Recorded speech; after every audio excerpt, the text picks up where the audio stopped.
রাজ্য জুড়ে এনফোর্সমেন্ট ডাইরেক্টরেটের হানা। বিভিন্ন বেসরকারি যে মেডিকেল কলেজগুলি রয়েছে সেখানে এনআরআই কোটায় দুর্নীতির মাধ্যমেই ভর্তি হয়েছে এবং সেই বিষয়টি সম্পর্কে অভিযোগ পেয়েই অভিযান শুরু করেছে এনফোর্সমেন্ট ডাইরেক্টরেট। রাজ্যের 4টি জায়গার ছবি এই মুহূর্তে আপনারা কলকাতা টিভির পর্দায় দেখতে পাচ্ছেন। দুর্গাপুর, হলদিয়া, বজবজ, সল্টলেক বিভিন্ন জায়গায় চলেছে এই অভিযান। রাজ্যে 8 এবং দেশে মোট 28টি জায়গায় বিভিন্ন বেসরকারি মেডিকেল কলেজে চলছে ইডির তল্লাশি অভিযান। কেন্দ্রীয় তদন্তকারী সংস্থা সূত্রে জানা গিয়েছে যে কলেজগুলির মালিকের বাড়িতেও তল্লাশি হয়েছে। হলদিয়ায় প্রাক্তন সাংসদ লক্ষণ শেঠের বাড়িতেও হয়েছে তল্লাশি অভিযান। এনআরআই কোটা সংক্রান্ত দুর্নীতি মামলায় তদন্তে নেমেছে ইডি।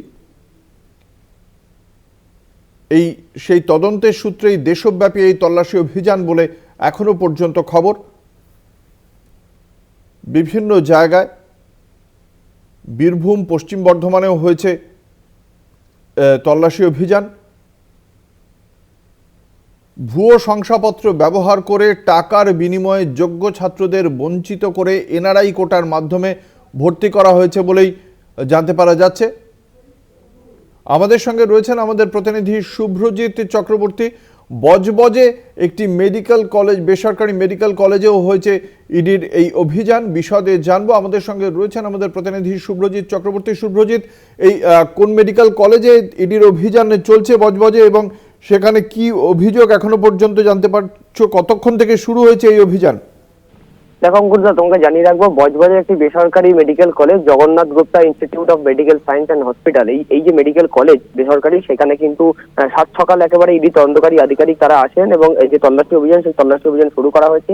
পাশাপাশি তোমায় জানিয়ে রাখবো, বজবজের আরো একটি জায়গা, এই যে মেডিকেল কলেজ, বেসরকারি মেডিকেল কলেজ, তার যিনি কর্ণধার, তার বাসভবনে, অর্থাৎ বজবজের একদিকে মেডিকেল কলেজ, অন্যদিকে এর কর্ণধারের বাসভবন, বজবজের দুটি জায়গায় কিন্তু ইডির তরফ থেকে যে তল্লাশি অভিযান, সেই তল্লাশি অভিযান চালানো হচ্ছে এবং এনআরআই কোটায় যে সমস্ত অ্যাডমিশন এই মেডিকেল কলেজে, সেই জায়গায় যে আর্থিক লেনদেন, সেই অভিযোগেই কিন্তু ইডির তরফ থেকে যে আজকের তল্লাশি অভিযান রাজ্যের একাধিক জায়গায় চালানো হচ্ছে। ঠিক সেই মতো কিন্তু বজবজের এই বেসরকারি মেডিকেল কলেজ এবং এর যিনি কর্ণধার রয়েছেন তার বাড়িতে দুটি জায়গায় ইডির তরফ থেকে কিন্তু তল্লাশি অভিযান সাত সকাল থেকে এখনো পর্যন্ত কিন্তু সেই তল্লাশি অভিযান জারি রয়েছে এবং ইডির যারা তদন্তকারী আধিকারিক তারা কিন্তু যে নথি খতিয়ে দেখার কাজ, সেই সমস্ত কিন্তু ভিতরে নথি যে সমস্ত খতিয়ে তারা কিন্তু দেখছেন। এখনো পর্যন্ত সেই তল্লাশি অভিযান জারি রয়েছে।